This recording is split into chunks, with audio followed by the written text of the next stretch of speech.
안녕하세요. 저는 40대 초반 여자입니다. 남편은 회계사고 잘 나가는 회계법인 출신이었죠. 물론 저랑 결혼을 전제로 만나고 있을 때의 일입니다. 저는 대기업 회계팀에서 근무하고 있었으니까요. 같은 직종이라서 말이 잘 통했던 남편과는 일로 만난 사이였습니다. 열심히 일하는 남편의 모습을 보면서 참 괜찮은 사람이라는 생각을 하고만 있었는데 어느 날 정말 갑자기 남편이 저에게 그동안 지켜봐왔다면서 사귀어달라고 하는 겁니다. 솔직히 제가 그렇게 예쁜 편은 아니라는 걸 저도 알고 있거든요. 그런데 왜 저한테 그런 말을 하나 의심을 했었습니다. 그런데 남편은 업계 사람이라서 관심이 갔고 자꾸 보다 보니 저한테 빠졌다고 올곧게 이야기하는 겁니다. 그 모습에 저도 마음을 열게 되었고 꽤 오래 4년을 만나고 결혼을 하게 되었습니다. 4년 동안 남편은 회계법인에서 열심히 돈을 모아 자신의 회계법인을 차릴 계획을 가지고 있었습니다. 저도 그런 남편의 계획을 지지해주고 응원해 주었죠.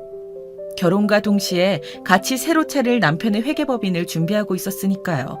당연히 저의 돈도 들어갔습니다. 결혼은 한 배를 타는 것이니까요. 남편의 회계법인은 결국 저의 것이기도 하다는 생각을 했던 것 같습니다.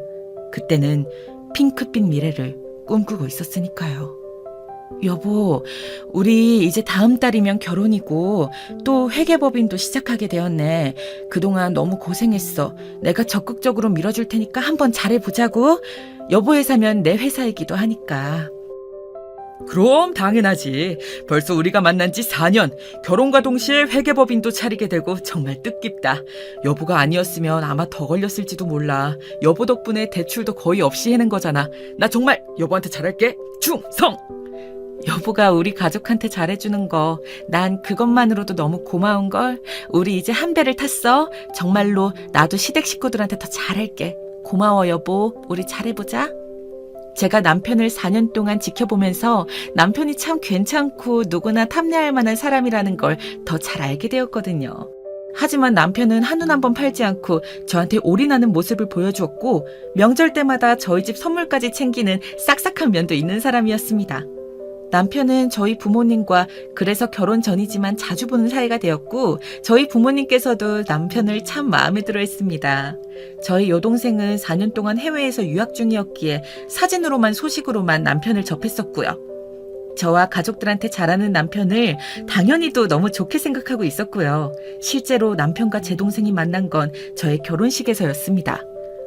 결혼 후 저는 다니던 대기업에서 계속 회계 일을 했고 남편은 새로 차린 회계법인 자리를 잡느라 바쁘게 보냈습니다. 저보다 늘 늦게까지 야근을 하는 남편에게 안쓰러운 마음이 들어서 야식으로 먹을 간식을 만들어서 남편의 회사로 향했습니다. 4년 연애를 하고 신혼을 맞이해서 그런 걸까요? 아니면 바빠서 그런 걸까요?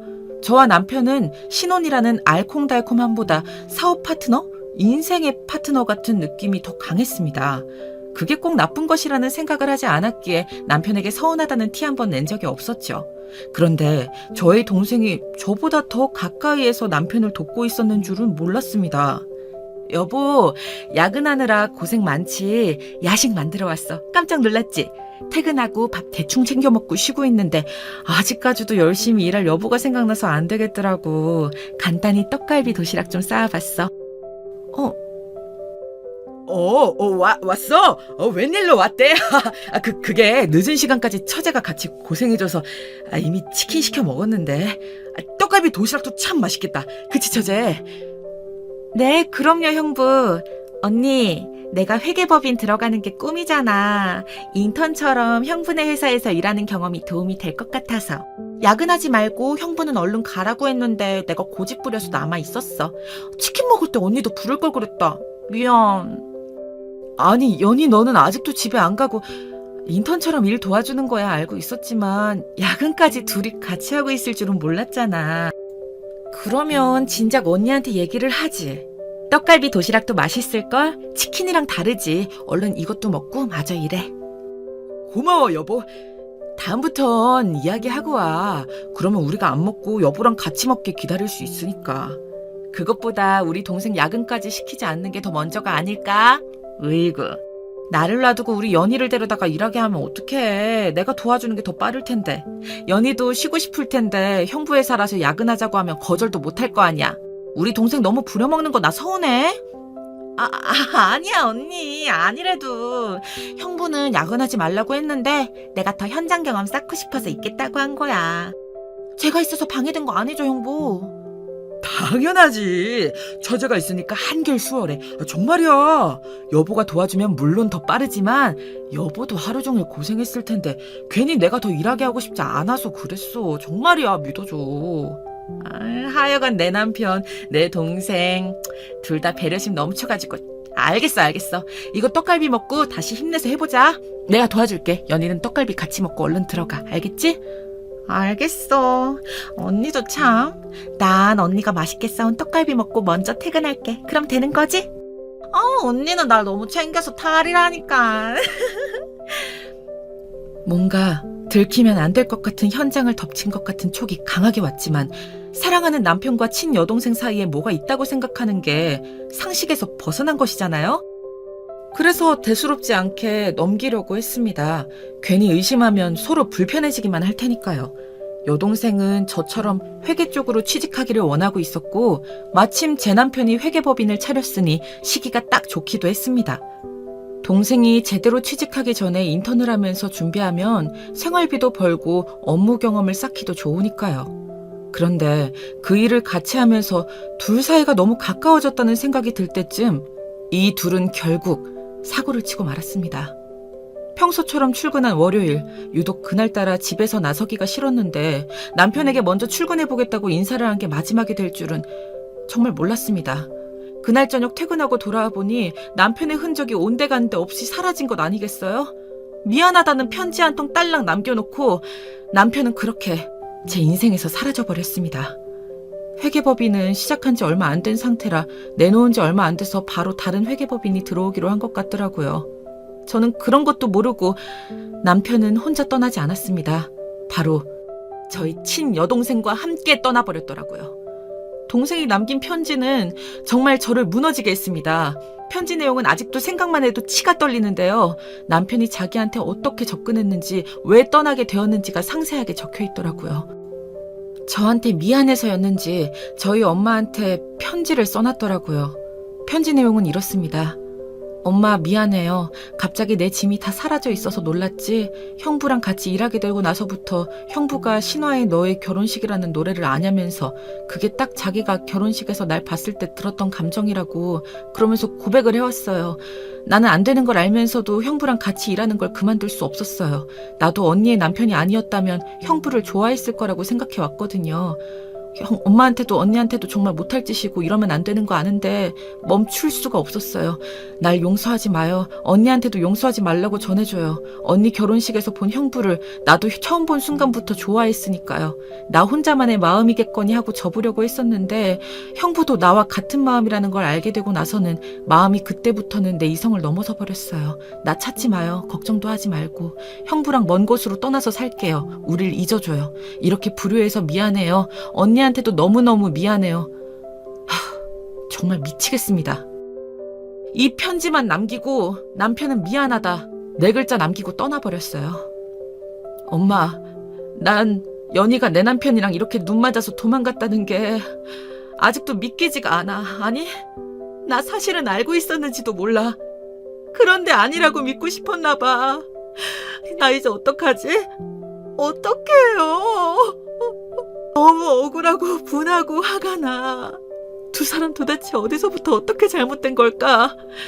연희가 내 남편 회사에 들어가지 못하게 했어야 했는데 내 눈으로 보고도 안 믿기는데 연정이 넌 오죽하겠니? 연희 인연을 그냥 콱. 아니 세상에 남자가 얼마나 많은데 형부랑 바람을 피워. 지금 피가 거꾸로 쏟고 아주 그냥 쓰러지기 일보 직전이다. 도대체 김서방은 무슨 생각인 거라니? 김서방도 편지 써놓고 갔대? 미안하다. 딱 4글자 써놨더라고요. 나 연희가 편지 남겨놓지 않았으면 무슨 일로 사라졌는지 전혀 모를 뻔했네. 이게 말이 돼, 엄마? 나 이제 어떻게 살아? 연희는 제정신이 아닌 것 같은데 남편도 그렇고. 이제 이 둘을 어떻게 해야 돼? 연락도 아무도 안 돼. 나 진짜 어떡해요. 연 끊고 살고 싶다고, 지네들이 행복하게 살고 싶다고 도망간 것들은 무슨 수로 우리가 찾겠냐. 아이고, 이게 진짜 무슨 일이다냐. 동네 창피해서 어떻게 사니?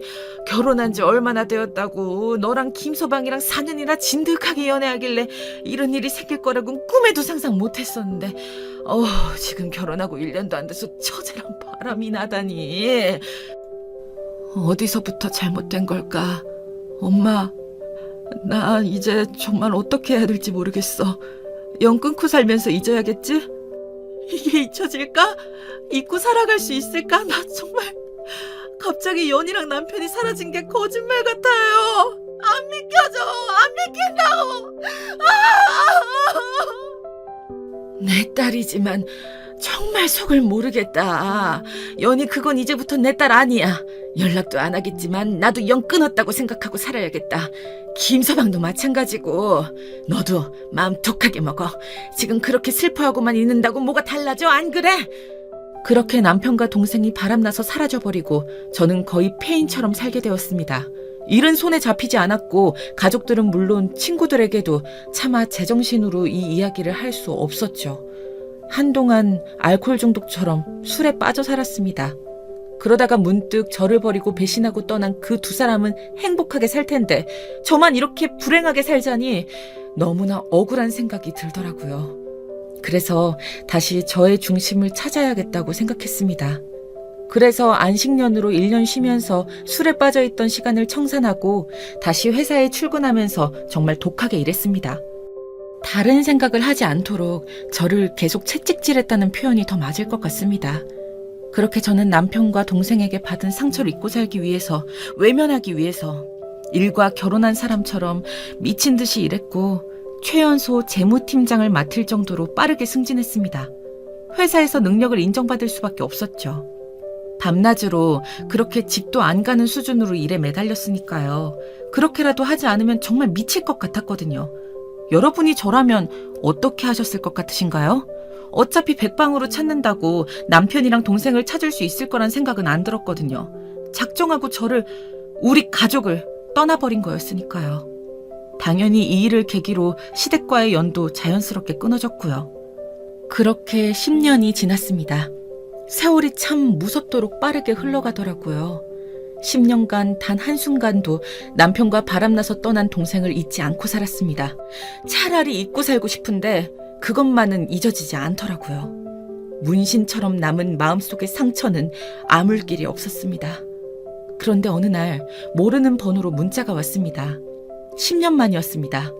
저에게 언니라고 부를 사람은 10년 전 남편과 바람나서 떠나버린 제 친여동생 연희밖에 없어서 한눈에 알아봤죠. 문자 내용은 언니 나 좀 살려줘 부탁이야. 여기 주소는 이런 식이었습니다. 아니 10년 만에 연락을 한 게 미안하다는 내용도 아니고 잘 살고 있냐는 내용도 아니고 살려달라는 부탁이라뇨? 무시하고 말려다가 뭔가 너무 찝찝한 마음이 들더라고요. 염치가 없는 애가 아닌데 동생 연희가 이렇게 안면 몰수하고 갑자기 살려달라고 장난을 칠 애도 아니기 때문에 저는 결국 무시하지 못했습니다.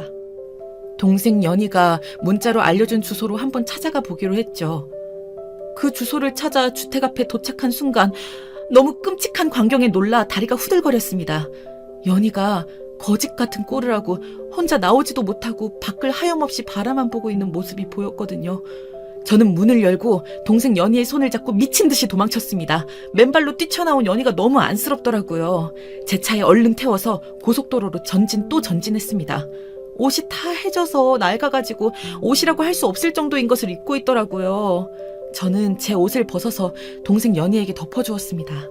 일단은 제가 혼자 살고 있는 집으로 무작정 차를 몰았습니다. 그리고 말없이 옆에서 흐느끼고만 있는 연희를 힐끔힐끔 보면서 속으로 얼마나 놀라고 속이 상했는지 모릅니다.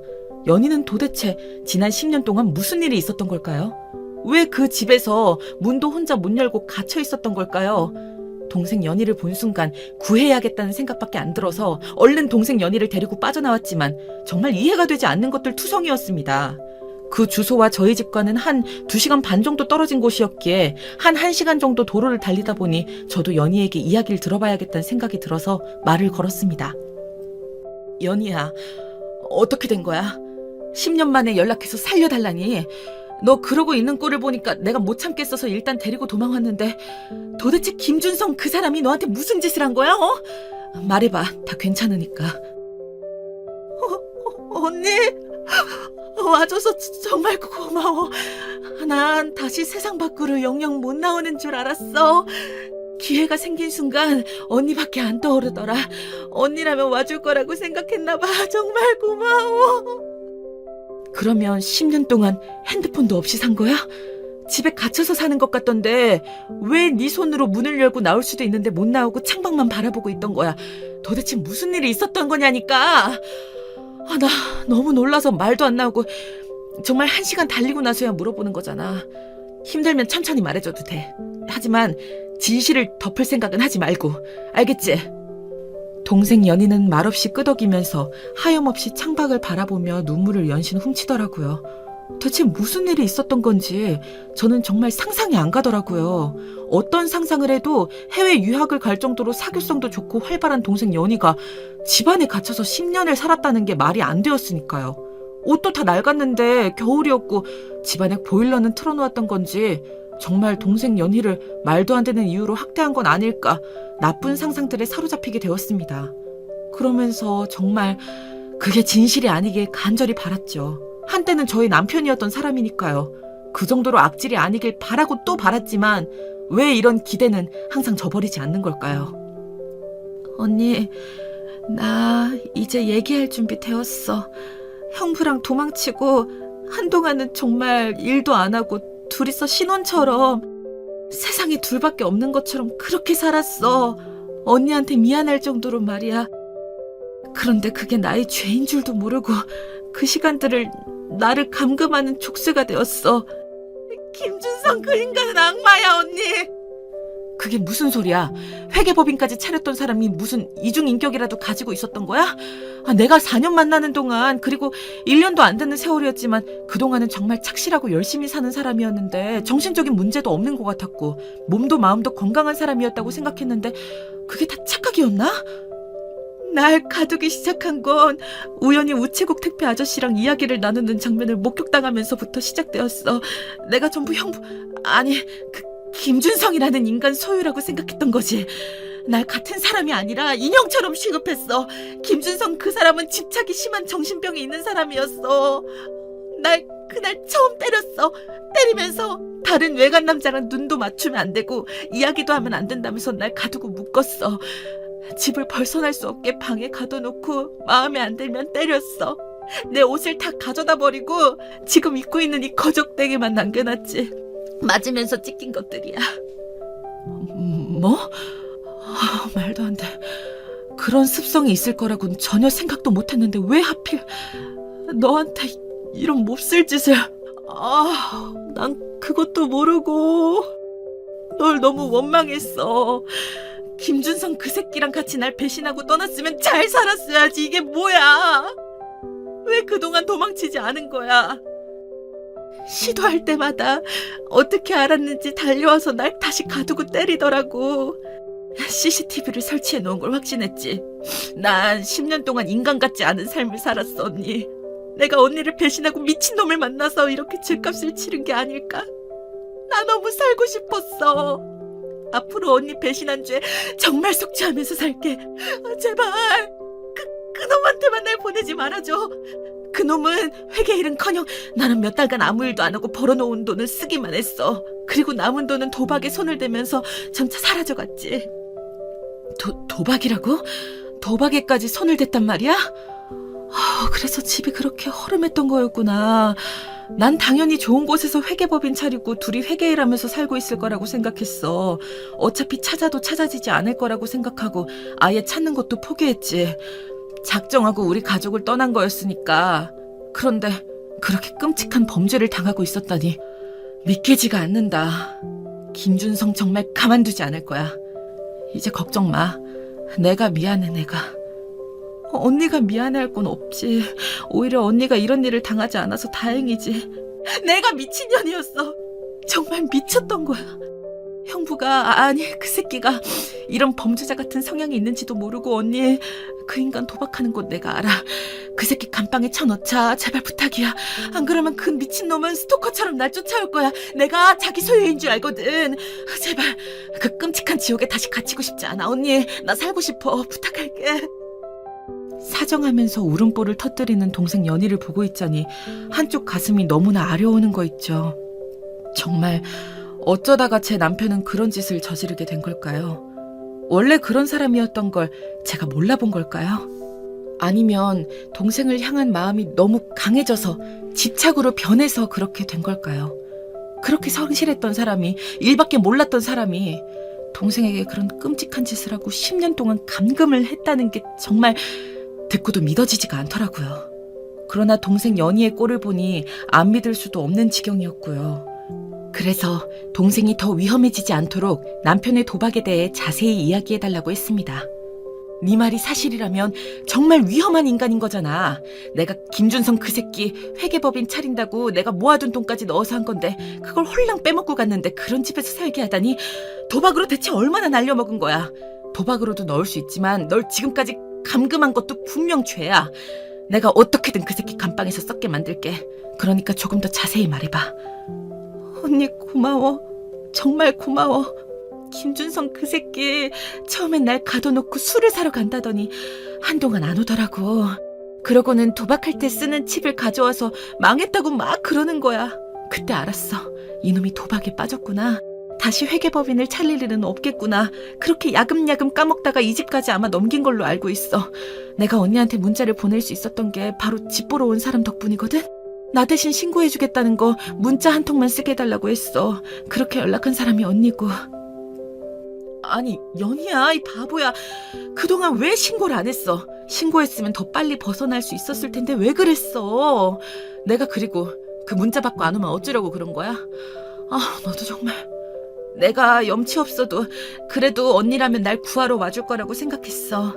난 혼자서 도망칠 힘이 없었는데 경찰에 신고해도 부부라고 하면서 데려가면 끝이더라고. 난 이미 시도했다가 두들겨 맞고 더 심하게 감금당하고 말았어. 그래서 혼자서 문을 열고 나갈 수 있는 상태여도 심리적으로 나갈 수 없다고 생각하고 스스로 갇히게 되는 지경까지 온 거야. 언니 말대로 나 정말 바보 같다. 그치? 정말 너무 고생했어 그동안. 김준성 그 새끼 내가 반드시 감방에 넣을게. 그 도박에 쓴 칩 혹시 뭐였는지 어떻게 생겼었는지 기억나? 일단 우리 집으로 가서 씻고 제대로 된 옷으로 갈아입자. 언니 너무 고마워. 나 정말 그동안 언니한테 미안해서 죽는 줄 알았어. 언니 마음을 내가 모조리 찢어버리고 나왔는데 난 또다시 언니한테 손을 내밀다니. 그런데 그럴 수밖에 없었어. 날 살려줘서 너무 고마워 언니. 알겠어. 그러니까 이제 그만 울고 그만 고맙다고 하고 한숨 눈 좀 붙여. 1시간은 더 가야 되니까. 춥지? 히터 최대한 세게 틀고 갈게. 이제 아무 걱정 말고 안심해. 그 이야기를 들은 동생은 그제서야 눈을 감고 안도의 한숨을 쉬더라고요. 얼마나 안쓰럽던지 정말 마음이 쓰라렸습니다. 이 꼴을 보면 저희 엄마는 정말 쓰러질지도 모릅니다. 그래서 우선 제 집에서 몸을 회복할 시간을 가지고 그 다음에 차차 엄마한테도 말씀드려야겠다고 생각했습니다. 제 동생을 이렇게 만든 김준성, 그 새끼를 어떻게 감방에 쳐넣어야 할지 그 생각만 하고 있었죠. 김준성 그놈을 얼른 잡지 않으면 동생이 사라진 걸 알고 또 도망치거나 몰래 찾아와서 동생에게 해코지를 할 수도 있겠더라고요. 그래서 검사 사촌 오빠에게 어쩔 수 없이 사정을 털어놓을 수밖에 없었습니다. 오빠, 오랜만에 연락해서 이런 소식 전해서 정말 죄송해요. 사실 지난 10년간 저한테 믿지 못할 일들이 일어났어요. 오빠도 알죠? 제 동생 연희가 제 남편이랑 바람나서 10년 전에 도망가 버린 거. 하루아침에 벌어진 일이었어요. 예상도 못했고요. 그래서 찾지도 않았죠. 일부러 작정하고 숨어버린 사람을 어떻게 찾겠어요. 그런데 동생 연희가 10년 만에 문자로 살려달라고 보낸 거예요. 그래서 지금 제가 구해왔어요. 오빠, 제 남편이, 아니 그 김준성 새끼가 우리 연희를 10년 동안 폭행하고 감금했어요. 겨우 탈출시켜서 지금 저희 집에 데려왔고요. 뭐라고? 소식은 들어서 알고 있었지. 그런데 좋은 일이 아니니까 괜히 더 말을 보태진 않았던 거고. 그런데 10년 만에 동생 연희를 찾았는데 그게 살려달라는 연락이었다고? 남편이 폭행하고 감금? 그동안은 왜 신고를 안 한 거야? 그 새끼 살려둬선 안 되겠다 정말. 오빠, 그래서 김준성 그 새끼가 눈치채고 도망가기 전에 얼른 붙잡아서 감방에 쳐넣어야 돼요. 그래서 오빠한테 염치불구하고 이렇게 찾아와서 얘기할 수밖에 없었어요. 저희 좀 꼭 도와주세요. 심지어 도박이랑 연루되어 있어요. 뭐? 도박? 아주 가지가지하네. 그럼 지금은 도박장에 있는 건가? 단서라도 있으면 내가 당장 애들 데리고 가서 덮치면 되는데 거기 집 주소가 어떻게 된다고? 여기요. 집에서 멀지 않은 곳에 있을 거예요. 동생 연희가 집에서 도망가려고 시도하면 어김없이 바로 찾아와서 때리고 더 강하게 묶고 감금했대요. 집 근처를 중심으로 도박장을 찾아보면 몇 군데 안 나올 거예요. 게다가 회사랑 차까지 모두 팔아서 그 돈으로 고박을 했으니 가까운 곳으로 다녔을 거거든요. 여기 안 그래도 내 후배 검사 관할이거든? 바로 연락해볼게. 너무 걱정 말고 지금은 동생 연희부터 챙기고 있어. 내가 최대한 빨리 김준성 이 새끼 잡아 넣을게. 그나저나 연정이 너도 대단하다. 너도 놀랐을 텐데 연희부터 챙기고 나한테 바로 연락하고 고생 많았어. 저도 신기해요. 그렇지만 동생 연희 모습을 본 순간 미워하고 원망했던 마음은 온데간데 원래 없던 것처럼 기억도 안 나고 정말 동생을 살려야겠다는 생각만 튀어나왔던 것 같아요. 그래서 거기서 여기까지 한 번도 안 쉬고 달려왔고요. 지금도 오빠한테 이렇게 연락하고 부탁하고 그랬잖아요. 저 정말 김준성 이 새끼 잡아야 돼요. 잡아서 우리 연희한테 대체 왜 그랬는지, 저한텐 왜 그랬는지 꼭 물어봐야겠어요. 잘 부탁드려요, 오빠. 나만 믿고 기다려, 연정아. 내가 최대한 빨리 진행시킬게. 동생 연희한테 안부 전해주고 자책하지 말라고 전해줘. 그런 일을 겪은 피해자들은 피해자들한테 계속 세뇌당해서 정신적으로도 힘들 거거든. 그럼 얼른 들어가봐. 내가 사건 진행되면 바로 알려줄게.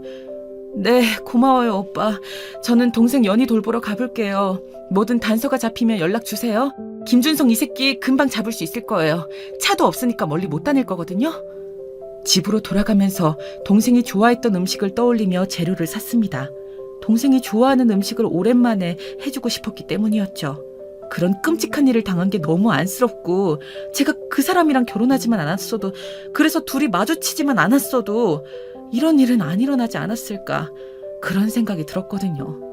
저를 배신한 두 사람이지만 지금은 피해자와 피해자로, 참 세상 일이 어떻게 될지 모르는 거더라고요. 집에 도착해서 마주한 동생은 바들바들 떨고 있었습니다. 너무 마음이 아프더라고요. 왜 그러고 있어?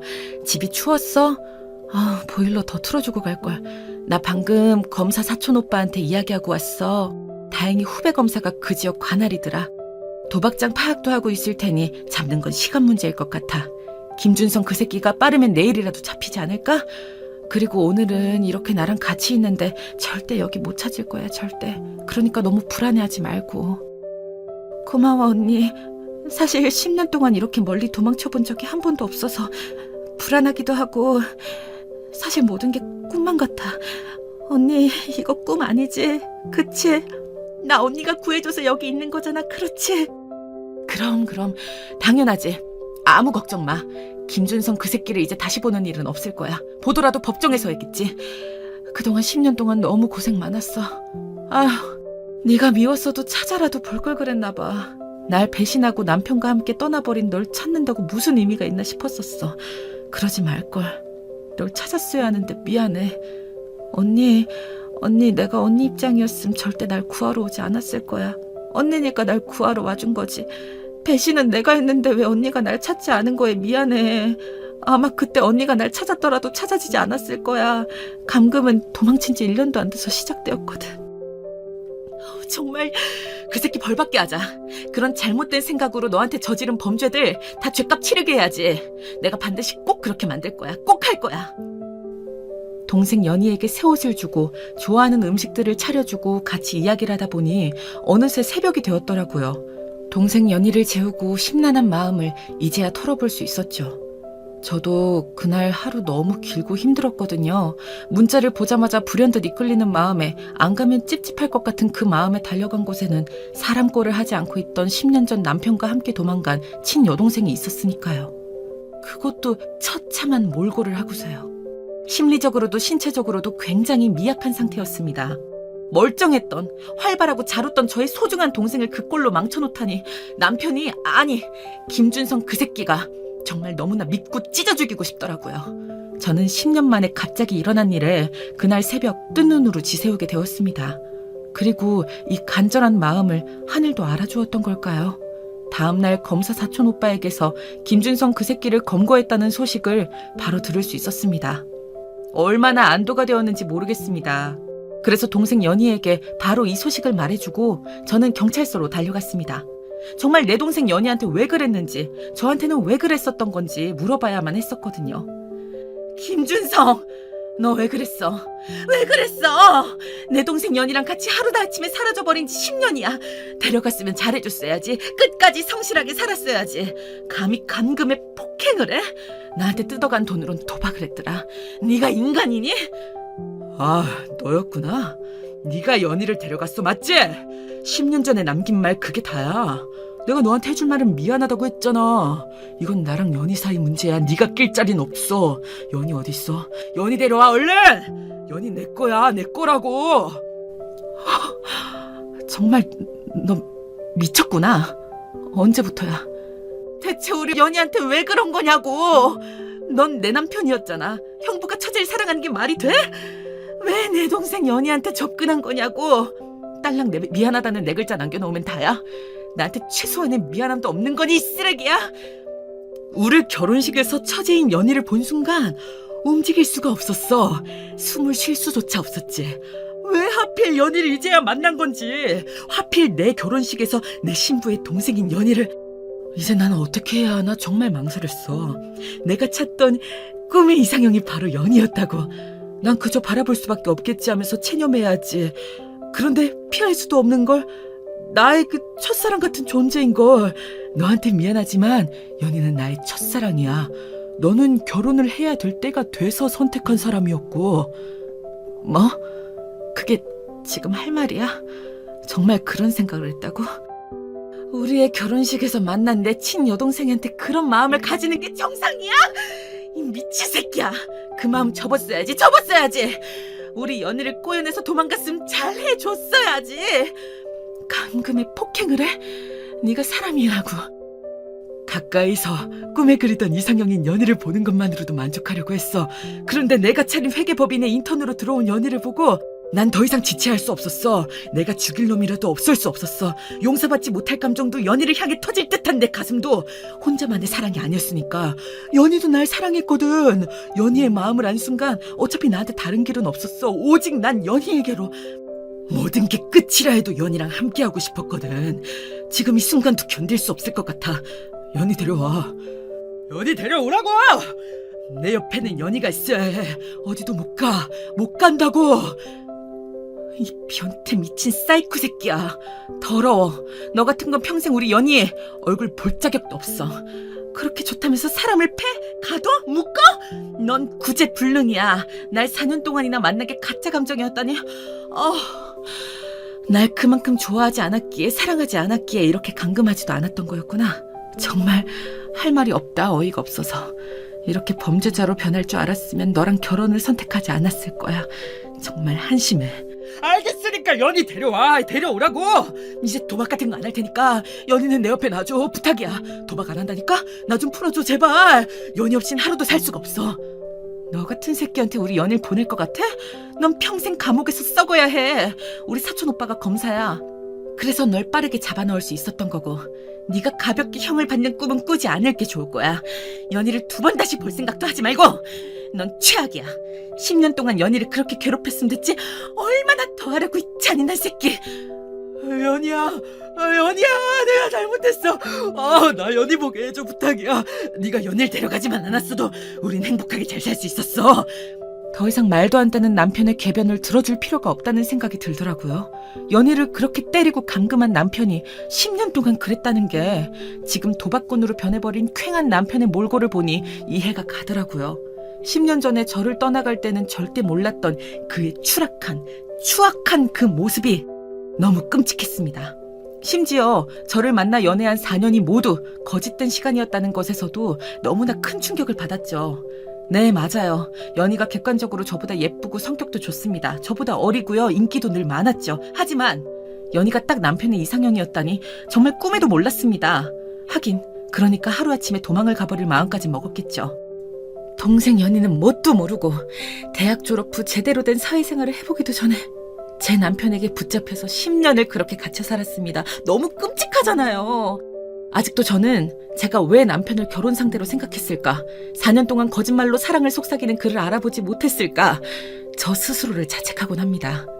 다행히 동생 연희도 몸과 마음을 조금씩 회복하고 있습니다. 이제라도 잃어버린 그 10년을 되찾아주고 싶어요. 저 대신 당한 것 같아 마음이 복잡하기도 하지만요. 연희는 경찰서에 출석하여 그동안 제 남편에게 당해왔던 폭행과 감금 사실에 대해 다 털어놓았습니다. 도박 수사에도 도움을 주었고요. 한때는 제 남편이었던 그 김준석을 제 손으로 감방에 넣고 나니 참 알 수 없는 감정에 휩싸이게 되더라고요. 아마 동생 연희도 그랬겠지요. 저는 그럴 때일수록 저랑 동생 연희가 마음을 단단히 먹어야겠다고 생각했습니다. 이제는 저희도 저희의 삶을 살아야 할 테니까요. 저희 엄마한테도 동생 연희를 데려왔다고 이야기하고 남편이 감방에 갔다는 이야기를 했습니다. 정말 깜짝 놀라서 한동안 오열을 하면서 연희를 찾으시더라고요. 엄마, 연희도 피해자니까 너무 미워하지 마세요. 그동안 정말 많이 힘들었을 거예요. 자그마치 10년이니까요. 지금 그나마 많이 나아진 거예요. 처음 봤을 땐 정말 더 힘든 상태였어요. 연희야, 아니 10년 동안 대체 무슨... 내가 그 김서방 정말 알아봤어야 하는 건데 그 김성은 그 새끼 지금 감방에 있다고? 정말 다행이다. 널 이렇게 예쁜 우리 연희를 10년 전에 네가 너희 언니 배신하고 우리 가족 배신하고 갔던 걸 생각하면 정말 밉지만 지금은 살아있어서 다행이란 말을 해야겠구나. 정말 잘 왔다. 엄마, 정말 보고 싶었어요. 내가 다 잘못했어. 언니 정말 미안했어. 나도 김준석 그 새끼가 감방에 가서 너무 마음이 놓여요. 이제 정말 다 끝이구나 싶어서. 언니가 와주지 않았다면 난 아직도 그 집에 갇혀 있을 거야, 엄마. 그러니까 왜 그랬어? 네 형부가 그렇게 탐이 나지? 그런 범죄자인 줄도 모르고 내가 너를 정말 잘못 키웠나? 그런 생각하며 10년을 살았다. 그런데 갇혀 있었다니. 엄마 억장이 무너진다고. 정말 잘못했어요, 엄마. 난 정말 바보였어. 나를 좋아한다는 형부의 달콤한 말에 속아서 이렇게 10년을 감금당할 줄 나도 몰랐어. 이렇게 이상한 사람인지 정말 몰랐어. 일적으로 정말 멋져 보였어. 내가 말도 안 되는 욕심을 부려서 이렇게 되었나 봐. 나 벌 받았나 봐, 엄마. 잘못했어. 엄마, 동생 연희도 많이 힘들었어요. 나도 연희가 많이 미웠지만 그 집에서 탈출시킬 땐 정말 얘를 살려야겠다는 생각밖에 안 들었다니까요. 이제 우리 다시 시작해요. 그 악마 같은 김준성 때문에 우리 모녀가 힘들게 살면 안 되잖아. 억울하잖아. 그래, 연정이 네 말이 맞다. 우리 지금이라도 김서방 따위 다 잊고 새 출발해야지. 그렇고 말고. 그동안 연정이랑 연희 둘 다 너무 고생했잖니? 안 겪었으면 좋았겠지만 지금부터라도 더 이상 김서방한테 연연하지 말고 살아보자. 저희 엄마는 동생 연희가 다시 돌아와서 회복하는 데에만 정말 전념하고 계십니다. 김준성은 감옥에서 계속 저희 연희한테 편지를 보내고 있어요. 물론 제가 모두 반송 처리되게 해두었습니다. 보기만 해도 끔찍할 텐데 편지가 온다면 동생 연희는 아마 또 정신적으로 크게 고통을 받을 것이기 때문이었어요. 대체 왜 그렇게 집착하고 괴롭힌 걸까요? 제가 알던 남편의 모습은 과연 무엇이었을까요? 참으로 무서운 세상입니다. 가장 무서운 건 사람인 것 같고요. 이렇게 자신의 모습을 작정하고 숨기면 알아볼 수 없으니까요. 그 모습에 저와 제 동생, 저희 친정가족들이 다 속았습니다. 시댁 식구들도 몰랐다고 하더라고요. 동생 연희가 이렇게 돌아온 것을 보고 도박에 그동안 있던 모든 것을 날려먹었다는 소식을 듣고 시댁 식구들은 변호까지 포기했습니다. 정말 미안하다고. 아들을 잘못 키워서 그 죄 잊지 않고 살겠다면서요. 정말 사람이 집착 어린 광기가 사랑이라는 잘못된 단어로 포장되어 10년 동안 모두를 괴롭게 했습니다. 이제야 모든 것이 정리되고 원래 자리로 돌아갔고요. 제가 남편에게 속아서 받지 못하는 도박으로 날린 자산들은 정말 아깝고 어쩔 수 없지만 그래도 동생 연희가 살아서 돌아온 것에 감사하며 살려고 합니다. 여러분들이 저였으면 어떻게 하셨을 것 같으신가요? 아무리 돈도 중요하다지만 사람 목숨보다 귀한 것은 아니니까요. 남편과 동생의 불륜을 잊고 살기 위해 열심히 살아온 제가 회사에서 귀한 자리를 차지하게 된 것도 맞고요. 이제는 조금 벗어나서 살기 위해 친정가족들끼리 해외여행을 계획하고 있습니다. 좋은 여행지가 있으면 댓글로 남겨주세요. 저희 사연이 일반적이지 않아서 들으면서 많이 놀라신 분들도 계실 것이라고 생각합니다. 사람 함부로 믿으면 정말 안 되는 것 같습니다. 지금이라도 마음을 다잡고 범죄를 저지른 남편을 감방에 넣고 동생을 다시 되찾은 저에게 응원의 한마디씩 남겨주시면 앞으로 살아가는데 큰 힘이 될 것 같습니다. 긴 사연 들어주셔서 감사합니다. 안녕하세요. 저는 자식들 다 키워놓고 정년 퇴임을 한 전직 교사입니다. 이렇게 인사드리게 되어 반갑습니다. 저는 직업이 교사였다 보니 아이들도 좋아하는 편이고 매사 인내심이 강한 편입니다. 주변 사람들은 다들 제 성격이 온화하고 다정하다고 많이 말하는데 제가 생각해도 그런 면이 있는 것 같아요. 그런데 저는 이번에 큰일을 겪고 나서 그렇게 사는 것만이 꼭 정답은 아니라는 것을 알게 되었습니다. 지금부턴 그 일에 대해서 말씀드릴게요. 제겐 30이 넘은 아들이 한 명 있습니다. 아들은 조금 늦은 나이에 결혼해 제 속을 애태웠는데요. 요즘 젊은 사람들의 결혼 정년기가 많이 늦어졌다곤 하지만 엄마들 마음에선 아들이 얼른 장가가 가정을 이루는 모습을 보고 싶어 결혼하라고 재촉도 많이 했답니다.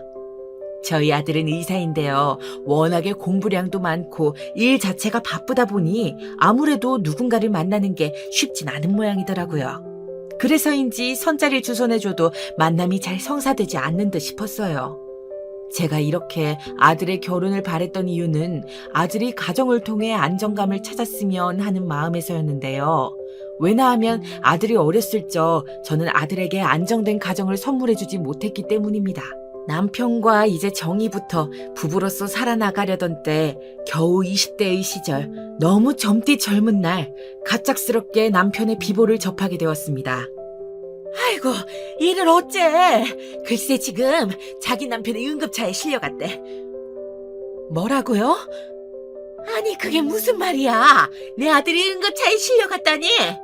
사고를 당한 것 같아요. 아까 저기 상가 건물에 불이 크게 났었는데 그 안 가게에 있었나 봐요. 아우 어쩌면 좋아요. 동네 아주머니가 눈물을 글썽이며 전한 비보에 급히 시어머니와 함께 병원으로 달려갔지만 남편은 이미 이 세상 사람이 아니었습니다. 시어머니는 그대로 쓰러졌고 저는 혼미한 정신을 가눌 길이 없어 그대로 응급실 베드를 부여잡고 서 있었습니다. 드라마를 보면 중환자실 앞에서 오열하는 장면이 참 많이 나오던데 저는 그 젊은 나이에 알아버렸답니다. 사람이 너무 충격을 받으면 눈물조차 나오지 않는다고요. 현실을 인정하기 힘들었던 전 남편의 장례식 내내 물 한 모금 제대로 먹지 못했어요. 동네 아주머니가 겨우겨우 떠주시는 물을 받아 먹어가며 그래도 살아야지 다짐했는데 머릿속으로는 남편 생각을 떨쳐내지 못하고 있었죠. 장례식이 끝나고 남편의 유품을 하나하나 정리하던 때 시어머니는 절 붙잡고 이리 말씀하셨습니다. 그 말씀이 아직도 사무치듯 가슴속에 남아있는데요. 너나 나나 산 사람은 살아야 한다. 거기다 넌 앞날이 창창하지 않니? 떠나거라. 어머니, 안 가면 안 될까요? 저 그 사람을 잊을 수가 없어요. 가거라. 시어머니는 이 한마디만 하시곤 등을 보이셨어요. 그 등이 새삼 차갑고 두렵게 느껴져 저도 모르게 등을 껴안고 앙앙 울음을 토해내고 말았지만요. 당시 전 시어머니의 손길이 필요했습니다. 남편을 아주 많이 닮은 우리 어머니가요. 당시 제 뱃속엔 남편의 아이가 살아 숨쉬고 있었기 때문입니다. 저는 그제야 그때까지 숨겨왔던 임신 사실을 토로했고 놀란 눈을 꿈뻑이시던 시어머니는 이내 저를 받아주셨습니다. 친정집에선 과부가 된 저를 안쓰럽게 여기시며 얼른 친정으로 돌아오시길 바라는 눈치였지만 저는 아이를 낳을 때까지만이라도 시어머니 옆에 남아있고 싶었습니다. 남편의 자취를 조금이나마 느낄 수 있는 공간에서 남편을 닮은 사람 옆에서 마음의 깊은 공허함을 채우고 싶었죠. 그게 태어날 우리 아이를 위해서도 좋을 거라 생각했어요. 하지만 막상 아이가 태어나자 제겐 또 다른 사건이 터지고 말더군요. 시아버지가 암에 걸리셨다는 소식이었어요. 세상에, 말도 안 돼요, 선생님. 정말이에요? 정말 이 양반이 암이에요? 시아버지와 시어머니는 금슬이 나쁘지 않은 부부이셨습니다. 서로 얼굴도 별로 못 보고 후다닥한 결혼이었지만 부부의 정이 깊으신 그런 사이였달까요? 그래서인지 어딜 가도 손을 꼭 붙잡고 다니셨고 인꼬 부부라는 별명이 따라붙기도 하셨어요. 시어머니는 이 소식으로 크게 상심하신 건 물론이고 시아버지를 곧 따라갈 것 같은 파리한 기색으로 병간호를 하셨답니다. 저도 시아버지가 조금이나마 오래 사시길 바랬지만 사람의 죽음은 인간이 관여할 수 있는 영역이 아니더군요. 전날 밤까지만 해도 차도가 좋다 했던 시아버지께서 갑작스레 암이 빠르게 퍼지시더니 한 달도 안 되는 시간에 눈을 감게 되셨답니다. 아들에 이어 시아버지까지 보내셨으니 그 심정이 오죽하셨을까요? 저는 도무지 시어머니 곁을 떠날 수가 없겠더라고요. 너 얼른 들어와. 죽은 남편 시어머니 옆에서 뭐 하려는 거야 대체? 눈에 친정 식구들과 키워야 할 아들이 아른가렸지만 당분간 마음을 회복하실 때까지만이라도 곁에 있어드리자 여겼어요. 그렇게 시어머니와 함께 보낸 세월이 무려 20년이었네요. 그 사이 저는 교사로서 본분을 다하면서 아들을 나름 훌륭하게 키워내려 애썼답니다. 하지만 아무리 제가 교육적인 부분을 더 지원해 줄 수 있다 하더라도 아들에게 가장 필요한 아버지란 존재가 없었으니 그 점이 늘 미안할 뿐이었습니다. 특히 아들이 울며 집에 들어와 친구들이 자기를 놀렸다는 말을 할 땐 가슴이 찢어지는 듯 했어요. 엄마, 나는 왜 아빠가 없어? 나도 아빠 만들어주면 안 돼?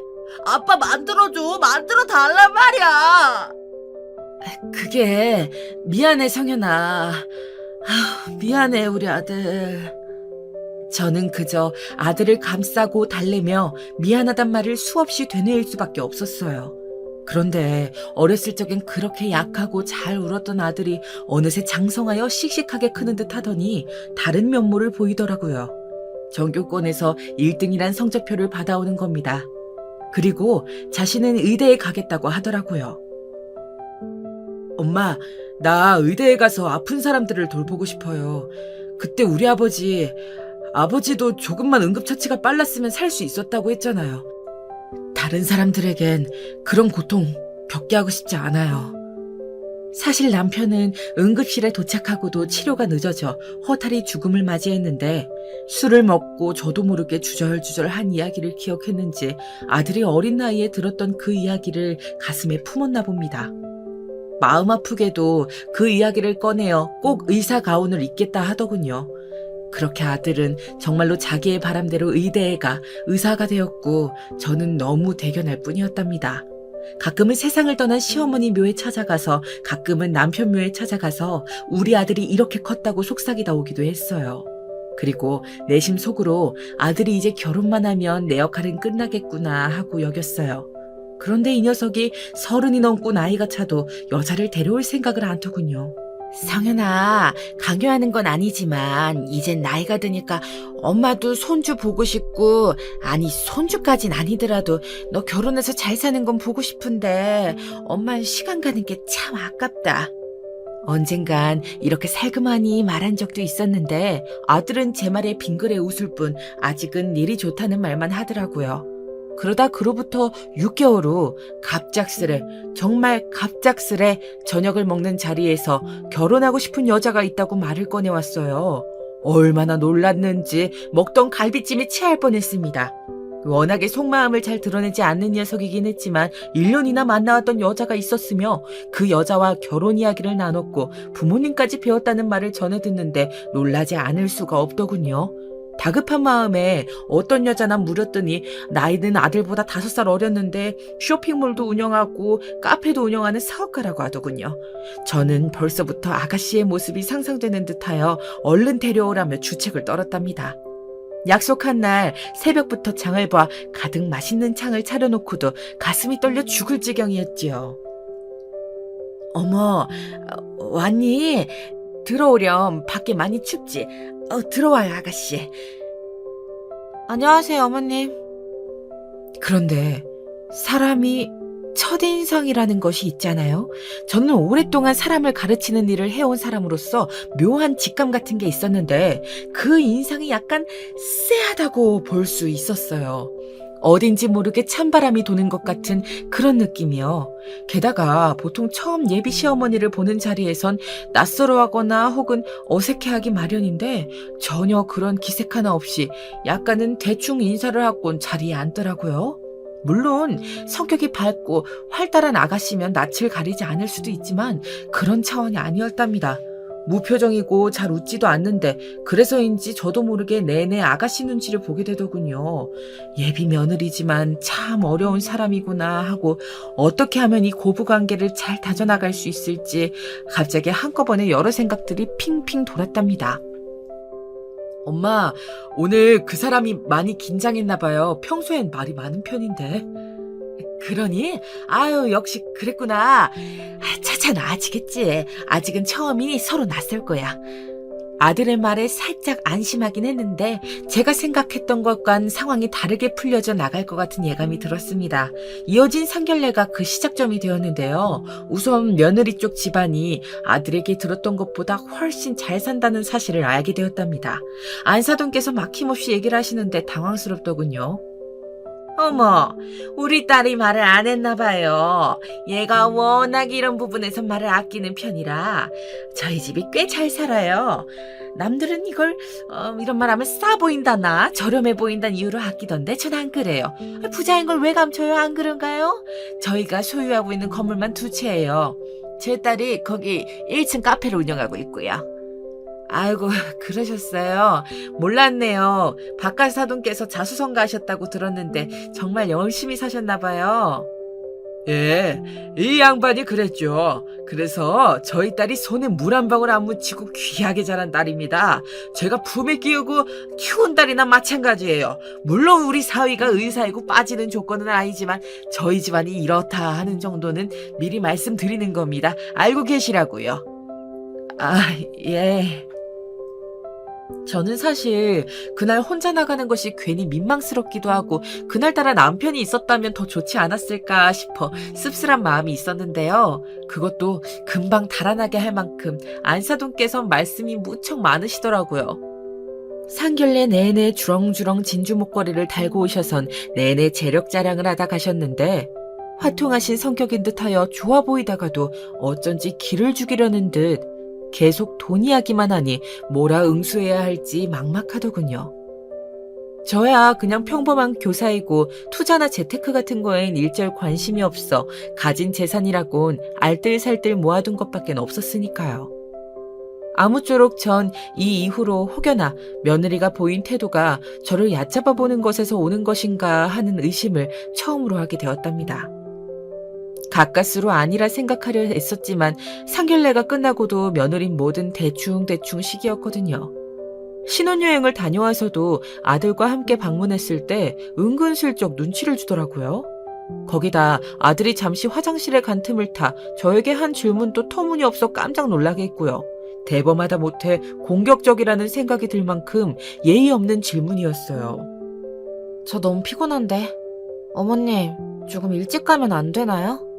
제가 내일 일정이 많아서요. 카페도 나가봐야 하고 엄마 일도 도와드려야 해요. 아, 그래. 그럼 얼른 가봐야지. 내가 너무 붙잡았구나. 이야기하느라 시간 가는 줄을 몰랐네. 얼른 가렴. 밤에 가면 또 차가 막히니까 지금 떠나는 게 좋겠구나. 네. 그럼 다음에 마저 예약해요. 근데 어머님, 혹시나 해서 여쭤보는 건데요. 안부 전화나 문자 안 드려도 되죠? 제가 그런 건 성격상 좀 힘들어서요. 아, 아니다, 얘. 그런 형식적인 걸 구태여 할 필요가 뭐 있니? 그냥 명절 때 보고 중요한 행사 때만 얼굴 보면 되지. 나는 시집살이 이런 거 일절 시킬 생각 없으니 걱정 붙들어 매라. 내가 상견례에서 했던 말들은 다 진심이었단다. 오히려 제가 당황스러워 급히 말을 이어갔는데요. 순간의 느낌이긴 했지만 제 말에 그럴 줄 알았다는 듯 싱긋 웃는 며느리의 얼굴은 어딘지 표독스러워 보이기까지 했습니다. 그런데 며느리뿐만 아니라 더한 상황이 저를 기다리고 있었어요. 나가면서 저에게 이런 말을 했는데 전 그게 정말 현실로 이루어질지 몰랐어요. 아, 맞다. 그리고 저희 엄마가 언제 한번 전화하신다고 하셨어요. 엄마 집이 여기서 멀지 않거든요? 나이도 비슷하시고 친구처럼 가까이 지내고 싶으신가 봐요. 하고 안사돈을 언급했는데요. 사실 그날 상견례의 기억이 그닥 좋지만은 않아 가까이 지내고 싶진 않았답니다.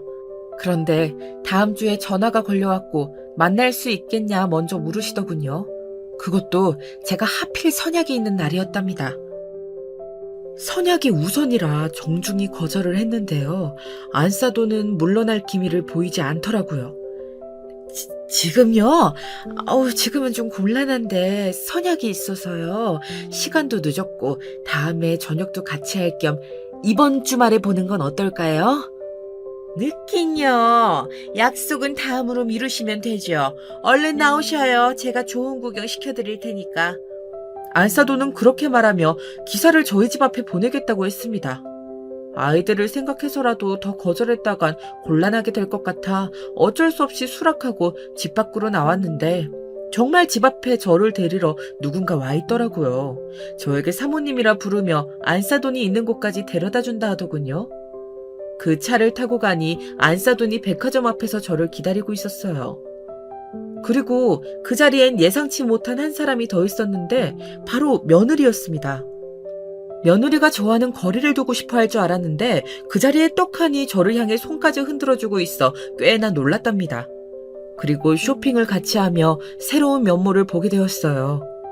지금껏 알던 모습과는 달리 곧잘 저에게 팔짱도 끼면서 이 얘기 저 얘기 옮겨다니며 종알거리는데 부침성 좋게 행동하더라고요.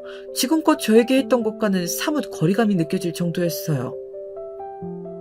어머님, 이 지갑 어머님한테도 어울릴 것 같아요. 제가 하나 사드릴게요. 아니야. 난 이런 비싼 거 필요 없어.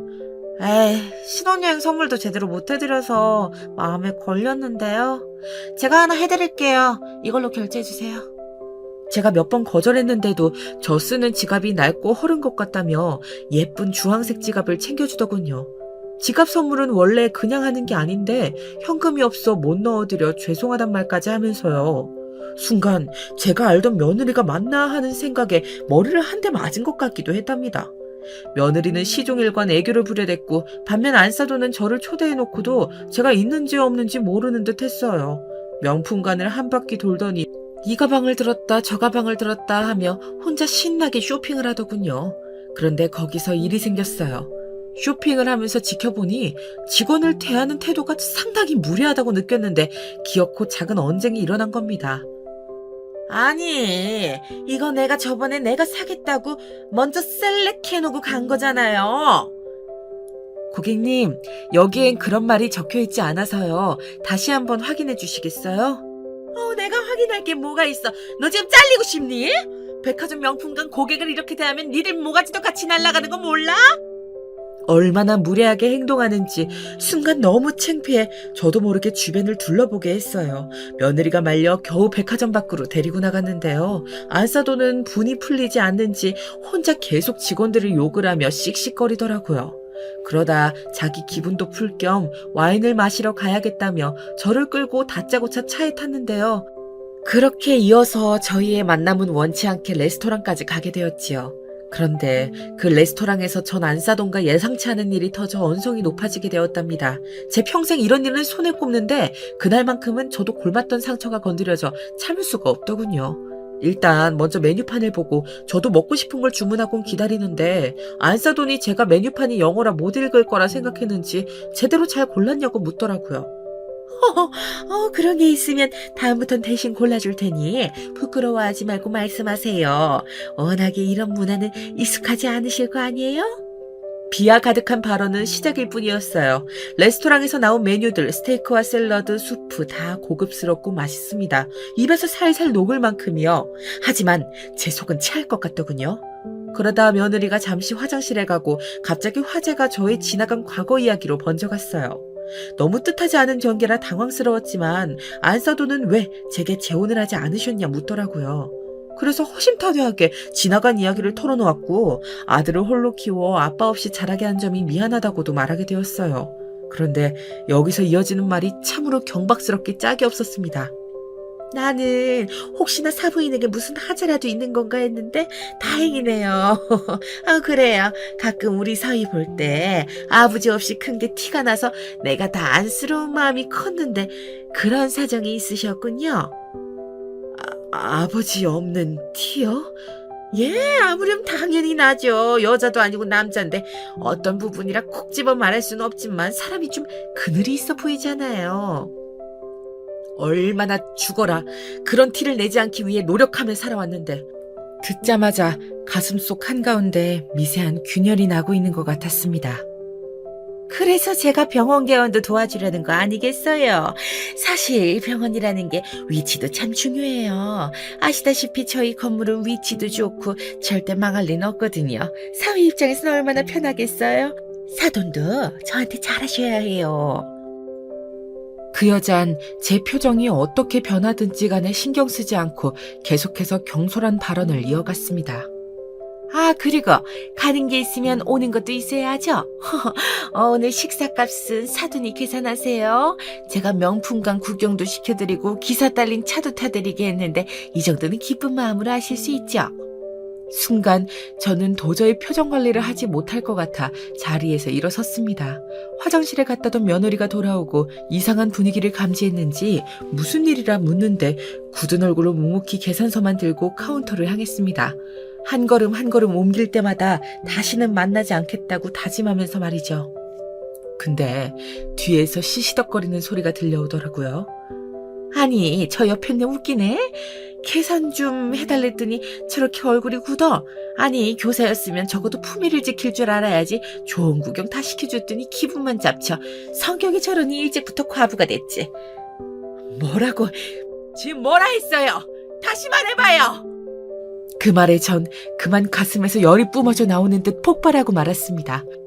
그만 계산서로 안사돈을 밀치며 다시 말해보라 고성을 질러버렸습니다. 저도 모르게 욱해 빚어나온 말이었는데요. 아무리 말을 안 듣고 방황하는 아이들에게도 화를 잘 내지 않았던 제 스스로 신기할 정도로 무언가가 버럭 치밀어 올라왔답니다. 과부라고 손가락질 받았던 세월들, 저를 쉽게 보고 접근했던 남자들의 추파, 그것들 전부 상처로 자리 잡아 있었는데 건드려지자 저도 가만히 있을 수가 없더군요. 제 고함에 안사도는 당황해하더니 자긴 그런 뜻이 아니었다며 둘러대더라고요. 며느리 손을 붙들고 쏜살같이 도망가는데 전 올라오는 서러움에 눈물을 쏟아냈습니다. 그대로 집에 돌아와서 한참을 생각해봐도 어찌나 화가 나던지 어쩜 저런 무례한 여자가 있는지 온몸에 열이 오르며 뜨거운 피가 흐르는 기분이었습니다. 그러다 두통까지 몰려와 어떻게 잤는지도 모르게 서둘러 잠에 들었는데요. 그 주 주말 손님이 찾아왔어요. 며느리였습니다. 불편한 이야기가 진행될 게 뻔해 어찌해야 하나 고민되었는데 과일까지 사들고 온 걸 봐 어쩔 수 없이 문을 열어주었어요. 어머님 많이 화나셨죠? 우리 엄마가 진짜 말이 가끔 너무 가시 같을 때가 있어요. 제가 죄송해요. 저 오늘 사과드리려고 왔어요. 며느리는 마치 자신이 잘못한 듯 계속 사과를 하더군요. 사실 자기가 한 말은 아니었지만 사과를 해서라도 기분을 풀어주려는 그 마음은 고마웠답니다. 물론 안사돈을 용서할 순 없었지만 며느리에겐 무슨 죄가 있나요? 시간이 지나기도 했고 며느리가 이렇게까지 하는데 저라고 계속 뻗대고 있을 수 없었어요. 며느리가 진심으로 전한 사과에 그날 저도 모르게 스르르 마음이 풀렸답니다. 그리고 어쩌다 보니 술도 한 잔 가볍게 하게 되었는데요. 좋은 와인을 가지고 왔다며 슬그머니 꺼내는 며느리의 애교에 녹아 둘이서 유리잔에 와인을 담아 홀짝거리게 된 거예요. 이때 전 아주 중요한 대화를 나누게 되었는데요. 지금껏 듣지 못한 며느리의 진심을요. 어머님, 사실 전 처음에 시댁살이 당할까봐 무섭기도 해서 일부러 피하려고 들었어요. 주변에 시집살이 당하는 친구들이 많았거든요. 근데 어머님 살아오신 세월 이야기 들어보니까 얼마나 좋은 분인지 알겠더라고요. 솔직히 너무 감동받았어요. 그래서 저 어머니랑 더 친해지고 싶어요. 마치 딸처럼요. 저 딸처럼 대해주실 수 있죠? 저도 어머님을 엄마라고 생각하고 잘할게요. 말 하나에도 천냥빚을 갚는다는 말이 있잖아요. 말 하나도 참 예쁘게 하는 며느리에게 그날 조금 마음이 가더군요. 그 후로 저는 며느리와 서서히 돈독해졌어요. 이런 변화에 아들 역시 놀라더라고요. 며느리가 콘서트 티켓을 예매해 주어 같이 가게 되었는데 아니 오늘 또 둘이서 시간을 보낸다고요? 이러다 정말 딸 챙기시는 거 아니에요? 하하 하며 기분 좋게 웃더라고요. 아들도 내심 좋아하는 눈치였습니다.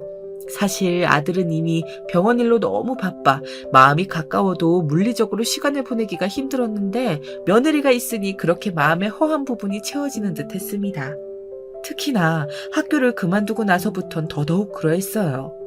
매일같이 하던 일을 내려놓고 집에서 하루 종일 시간을 보낸다는 게 여유로우면서도 내가 사회에서 기능하지 못한다는 생각이 들어 조금은 쓸쓸한 일이었는데 며느리가 있으니 갑갑할 틈이 없더라고요. 아유, 딸이 엄마를 더 많이 닮았네. 정말요? 제가 엄마 많이 닮았어요? 엄마, 제가 엄마 닮았대요. 동네 시장에 장을 보러 가며 며느리가 따라가고 싶다고 졸라대어 종종 같이 갈 때가 있었는데 아줌마들이 농담 삼아 그런 말을 하곤 했어요. 그 말이 그렇게 듣기 좋더라고요. 며느리는 호칭도 어느새 어머님에서 엄마라고 바꿔 부르기 시작했는데 적응되지 않던 호칭도 계속 들으니 저도 딸처럼 생각하여 반찬거리도 챙겨주고 이것저것 필요한 것들을 챙겨주게 되더라고요. 그러다 너무 좋은 소식까지 덤으로 얻게 되었답니다. 이 소식을 들었을 땐 제가 마치 그 일을 겪은 것처럼 얼마나 기뻤는지 모릅니다. 저 임신했어요. 나 너무 좋아서 진짜 날아갈 것 같아요. 벌써 2개월이래요. 며느리가 임신을 했다는 소식이었습니다.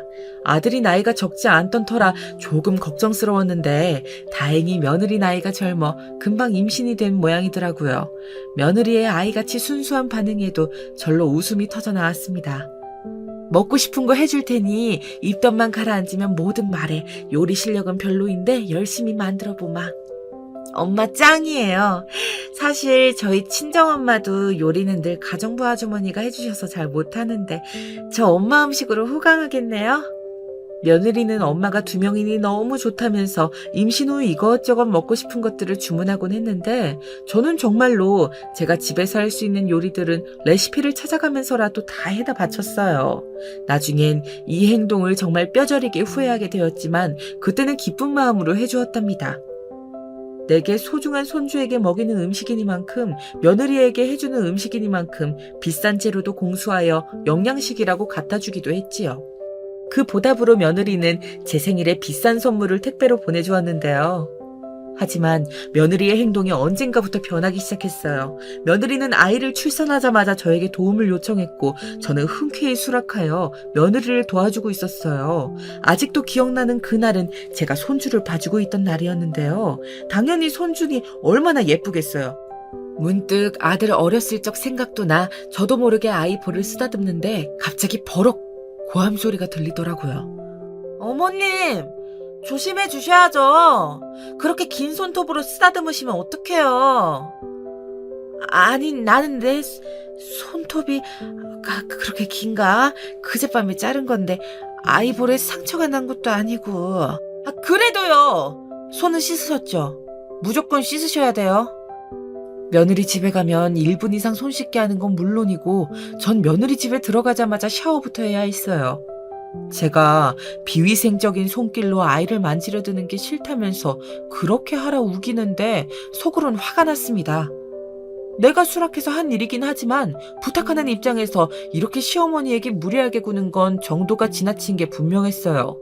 그래서 그날은 제가 며느리를 붙들고 솔직한 심정을 이야기하며 조금 과민해진 것 같다고 말했더니 순순히 자기가 조심하겠다고 하더라고요. 하지만 손주를 봐주는 날이 늘어나다 보니 저도 점점 힘에 부쳐 쉬고 싶은 기색을 내비추었는데 그때마다 곧바로 따가운 눈총이 날아들어왔습니다. 그러면서 자기 입장을 열띠게 설명하는데 그제야 며느리가 왜 갑자기 저에게 잘 대해주었는지 알 수 있었습니다. 어머님, 저 스트레스 지금 정말 많이 받고 있어요. 출산한 것도 힘들어 죽겠는데 일도 못하지, 친구들도 못 만나지. 얼마나 갑갑한지 알아요? 그래, 네 심정은 이해한다. 그런데 원래 엄마가 되어가는 과정이 다 그런 거야. 한 아이를 책임지려면 네 삶도 내려놓을 줄 알아야지 매번 너 하고 싶은 대로만 하고 살 수는 없는 거란다. 내가 평생 아이를 봐줄 수도 없는 노릇이고. 네? 그게 무슨 말씀이세요? 아이를 봐줄 수 없다니요? 며느리는 제 말에 갑자기 반색을 하며 그런 일은 절대 일어날 수 없다는 듯이 굴더라고요. 사실 아이를 어린이집에 보내고 나면 당연히 저도 저의 생활을 보내는 게 당연한 일인데 며느리는 무척이나 당황한 듯 했습니다. 제게 진심으로 한 말이냐며 자기는 적어도 초등학생이 될 때까지는 저에게 맡기려고 했다더군요. 얘야, 내가 아무리 은퇴하고 시간이 남는다지만 나도 개인 생활이라는 게 있는데 그건 아무래도 힘들지 않겠니? 아주머니를 쓰든 도움을 받으면 되지 않겠니? 그러자 며느리는 낯선 사람을 어떻게 믿냐며 제게 눈물로 하소연을 하기 시작했어요. 얼마 전 자기가 뉴스를 보았는데 고용한 베이비시터가 담배를 피우며 아기를 돌보고 있었다느니 그런 뉴스가 자기 집에서도 일어나면 어쩌냐며 제 도움이 절실하다고 말하더군요. 돌려 거절하려 했건만 눈물까지 흘리며 말하니 그 말에 당분간이라도 하루 8시간을 며느리와 함께 보내게 되었네요. 며느리의 속내를 빤히 알면서도 말이죠. 그러나 역시 며느리의 행동은 전혀 좋은 방향으로 나아지질 않았습니다. 자기도 조심하려 하지만 툭툭 튀어나오는 말투나 행동들이 있잖아요. 시간이 갈수록 마치 저를 가정부 아주머니 대하듯 명령조로 말할 때가 많더군요. 어머님, 우리 애기 아픈가 봐요. 병원에 좀 데리고 가야겠어요. 얼른 차 대기시키세요. 어머님, 전 아직도 안 붙이셨어요? 아, 배고파 죽겠는데. 언제 되는 거죠? 상사가 부하 직원한테 한다 해도 논란이 될 만한 말투들이었습니다. 하지만 이 모든 것을 참은 이유는 아들 때문이었습니다. 당시 아들은 사돈댁의 도움으로 병원을 개업했는데 아들 얼굴을 봐서 참고 참자고 생각했어요. 갈등 일으키기 싫어하는 제 성격이 미련한 짓을 벌인 것이지요. 그러던 어느 날 기어이 터지고 말았습니다. 어머님, 오늘 고등어 조림이 왜 이렇게 짜요? 아, 너무 짜서 못 먹겠네. 어머님, 그냥 다른 거 구워주세요. 그리고 에어프라이어 있으니까 그거 쓰세요. 집안에 냄새가 진동하잖아요. 생선 냄새가 역하다면서 자기 애한테도 안 좋은 영향이 갈 것 같다고 하는데 실로 당황했어요. 저는 1년간 손주 돌봐주고 집안 청소까지 뒤치다꺼리하느라 무릎이 사가 녹아내릴 것 같은데 맛 평가나 하면서 다시 구우라 말하는 꼬락서니가 정말 견딜 수 없더군요. 저도 모르게 앞치마를 벗어던지고 며느리에게 말했습니다. 그럼 네가 하면 될 거 아니니? 이유식 만드는 것도 전부 내가 하는데 너 먹을 거 정도는 네가 차려야지. 사돈께 요리하는 건 배웠을 거 아니야. 가정부 아주머니가 다 해주셨는데 제가 요리하는 걸 어떻게 배워요? 어머님이 해주시겠다고 한 일이잖아요. 그럼 네가 나를 어른으로 공경하는 태도를 먼저 보였어야지. 그런 것 하나 없이 늘 부려먹으려고만 하는데 어떻게 내가 널 예뻐할 수가 있겠어? 그런데 며느린 제 말에 단 하나도 지지 않으려 하더군요. 비웃으며 이런 말을 하는데 그걸 저의 약점이라고 생각하는 듯 했습니다. 어머님 아들이 병원 개업한 거 다 누구 덕택인지 모르시는 거예요? 설마 모른다고 말 안 하시겠죠? 사돈댁의 도움으로 병원을 개업했을 때 그렇지 않아도 안사돈은 제게 생색을 내며 처가덕을 본다는 말을 하곤 했습니다. 그땐 저도 처가덕을 보는 사실은 맞았기에 그저 감사하다고 잘 부탁드린다는 말을 무수히 반복했지요. 그런데 며느리까지 이걸 당연히 생각하며 약점으로 쥐고 있을 거라곤 상상치 못했네요. 사람이 영악하단 말이 여기서 나오는구나 하는 생각이 들며 주먹이 꽉 쥐어졌답니다. 그래도 더 이상 며느리 집에서 시중 노릇을 하는 건 참을 수 없어 그 자리에서 제 집만 조촐히 챙겨 나와버렸답니다. 집에 가면서도 손주 얼굴이 아른거려 마음은 불편했지만 제가 그 집에 더 있다간 병원 신세를 질 지경이었어요. 제가 며느리 집에서 나가자마자 안사돈에게 연락이 오더라고요. 다분히 저를 위협하는 전화였습니다. 아들 병원 빼고 싶지 않으면 당장 며느리 집으로 돌아가란 말이었는데요. 죄송하지만 그건 힘들겠네요. 앞으로 며느리 보고 직접 하라고 하세요. 그래야 엄마 되는 거 배우지 않겠습니까? 그러고 전화를 끊어버렸답니다. 아들은 아들 나름대로 힘든지 안사돈에게서 압박을 받았다며 저에게 전화가 걸려왔어요. 며느리와 갈등이 있었다면 해결하면 되지 않겠냐고 하는데 저는 아들을 앉혀놓고 며느리의 실체에 대해서 말할까 하다 괜히 어린 손주를 두고 이혼 이야기가 나올까봐 넘겼답니다. 며느리는 그렇다 치지만 손주는 보고 싶었어요. 며느리가 워낙에 지식이 전무한 상태로 손주를 키우기도 했고 하루가 멀다 하고 놀러 나가고 싶어 했길래 아유 잘 지내고 있을까 걱정스럽기도 했지요. 하지만 제가 더 개입하면 이대로 평생 끌려다니는 꼴밖에 되지 않을 것이기에 베이비시터라도 고용했을 거라며 마음을 추스리고 있었답니다. 그러다 놀랍게도 저는 다시 그 지옥 같은 곳으로 제 발로 들어가고 말았는데요. 안사돈과 며느리가 저를 무턱대고 찾아왔습니다. 이번에는 아들도 함께였지요. 오랜만에 보는 아들의 안색이 너무나 초췌한 게 먼저 보이더군요. 마음고생을 많이 했는지 계속 며느리 눈치만 보고 있더군요. 어머님 집안일도 제가 다 맡아 할게요. 아이 키우는 것도 제가 보고 배울게요. 그러니 다시 집에 돌아와 주세요. 네? 제가 잘못했어요, 엄마. 딸이 잘못 저지를 수도 있는 거잖아요. 용서해 주시면 안 돼요? 그래요, 사돈. 내가 좋게 풀려고 여기까지 왔어요. 우리 아이가 사돈 어른에게 조금 무례하게 군 것 같은데 단단히 교육시켜 놓았어요. 그러니 걱정하지 않으셔도 됩니다. 안사돈과 며느리는 저를 찾아와 그날 사과를 받아주지 않으면 가지 않을 기세로 계속 서 있더군요. 제 손까지 꼭 붙잡으며 눈물을 글썽이는데 모녀의 행동이 너무나 닮아 있어 속으로 소름이 끼쳤답니다. 그땐 당연히 물으려고 했지만 제 결정을 돌린 건 아들의 말이었습니다. 며느리와 안사돈에게 잠시 밖에 나가 있어 달라 하더니 아들이 저한테 따로 할 말이 있다고 하더라고요. 엄마, 정말 죄송해요. 저도 드릴 말이 없어요. 근데 제가 병원 사정이 요즘 많이 안 좋아요. 장모님 도움이 필요해요. 아들은 장모님 도움이 필요하다는 그 말을 하며 고개를 푹 수그렸습니다. 아들의 수많은 그림 속에 얼마나 많은 화환과 상념이 스쳐 지나가던지요. 속으로야 눈치 보지 말고 당당히 살라고 말하고 싶었다만 병원 운영을 포기하고 싶지 않아 하는 아들의 속내를 누구보다 잘 알고 있었기에 그런 말조차 꺼낼 수가 없었답니다. 결국 그날 전 짐을 싸 다시 며느리 집으로 향하게 되었고 아들의 죄스러운 얼굴에 괜찮으니 걱정하지 말라라는 말로 애써 힘껏 아들의 마음을 다독였어요. 그런데 참 사람의 일이란 이래서 신기한가 봅니다. 제가 그렇게 집에 들어오고 난 후 일주일 정도 지났을까요? 며느리는 다시금 저에게 엄마라는 호칭을 쓰기 시작하더니 저에게 맛있는 걸 사주겠다 쇼핑을 가자 알랑방구를 끼더라고요. 전 들은 척도 않고 그냥 묵묵히 손자만 바라보고 놀아주고 있었답니다.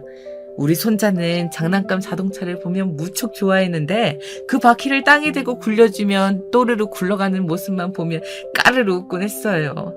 그 모습이 천사같이 해맑아 이번에도 장난감 자동차 바퀴를 굴려주려고 했는데 갑자기 우둑 소리가 나면서 차가 굴러가질 않더군요.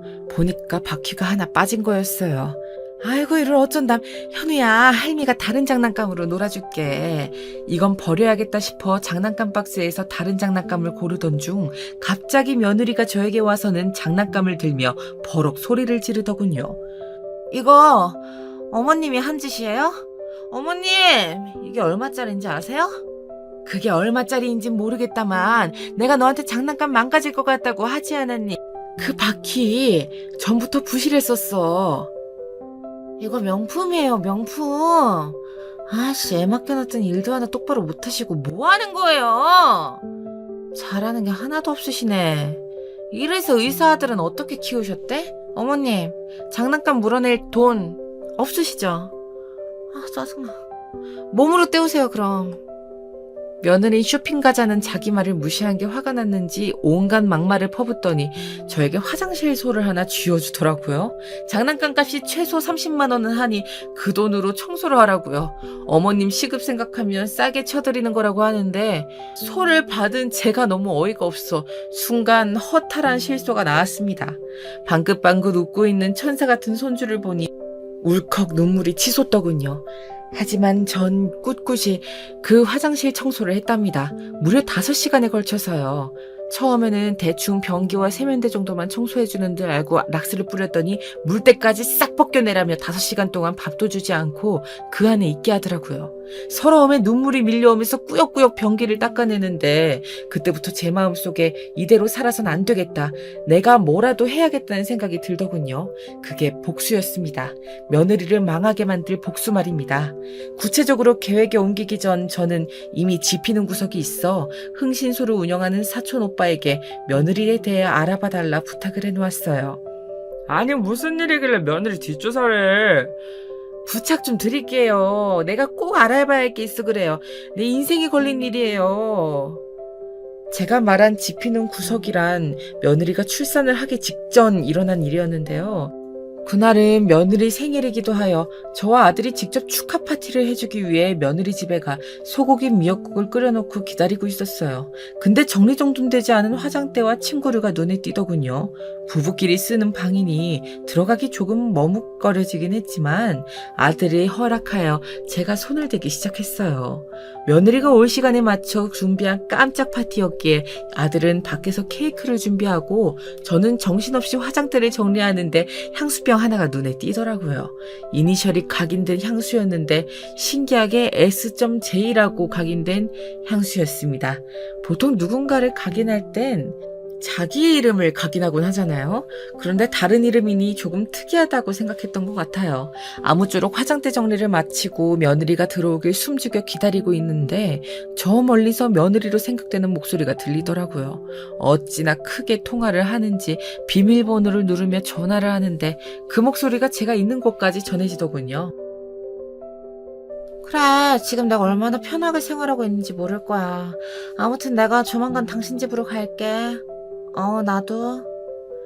아들은 듣지 못했지만 며느리는 분명 당신이라고 부르며 전화를 하는데 저도 모르게 케이크를 들고 있던 손이 이상하게 떨리더군요. 거기다 스피커폰이라 상대편 목소리까지 들렸어요. 언뜻 들리는 목소리가 남자 목소리였는데 느낌이 좋지 않았습니다. 일단 그날은 평소 준비한 깜짝 파티를 하고 행복한 시간을 보냈지만 아무래도 마음에 걸렸습니다. 그래서 알아보았는데 제 생각 이상의 결과가 나오고야 말았습니다. 차라리 조사하지 말 걸 후회할 만큼이요. 당시 제가 조심스레 물었을 때 며느리는 그 사람을 남자인데 같은 동네에서 자라 허물없이 대하는 친구 관계라고 했는데 실상은 사실혼 관계에 있던 사람이더라고요. 그러니까 동거 형태로 무려 5년을 지낸 사이였습니다. 역시나 향수병에 있는 그 각인된 이니셜 글자는 상간남이 맞았고요. 미자야, 네 며느리 아주 보통이 아니더라. 그 남자를 지금도 만나고 있어. 아우, 이거 아주 악질인데? 너 하려는 복수가 뭔진 몰라도 내가 2팔 걷어붙이고 도와줄게.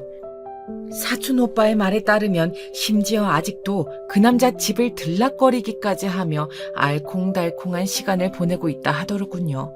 이걸로 외도 증거는 다 잡아놓은 거나 다름없었습니다. 그 다음 저는 조심스레 아들을 집으로 불러 이 모든 사실을 다 밝혔습니다. 제가 5시간 동안 화장실에서 당했던 일들도 함께 말입니다. 이래도 며느리와 계속 살겠다는 말에 내심 아들이 병원에 대한 욕심을 버리지 못하면 어쩌나 노심초사했는데 아들은 화장실에서 무릎을 쪼그리고 청소를 하는 제 모습이 담긴 영상을 보더니 손을 부들부들 떨더군요. 그리고는 눈물을 쏟으며 이런 여자와는 당장 이혼하겠다고 선언했습니다. 엄마, 너무 죄송해요. 엄마가 이런 일을 당하는 줄도 모르고 제 생각만 했어요. 제가 불효자입니다. 아들은 제가 생각지 못했던 친자검사까지 해보겠다고 하더라고요. 친자검사가 일치하지 않으면 법정에서 더 유리할 거라고 말이지요. 사랑스러운 손주가 상간남과의 사이에서 태어났다는 사실은 생각만 해도 너무 괴로웠으나 며느리가 받아야 할 벌은 모조리 다 받게 하고 싶었습니다.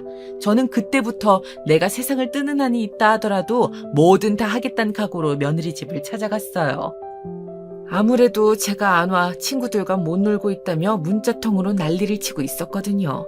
제가 상간남과 있던 사진들을 거실 바닥에 흩뿌리자 며느리 안색이 새파래지더라고요. 어머님, 이거 저 아니에요.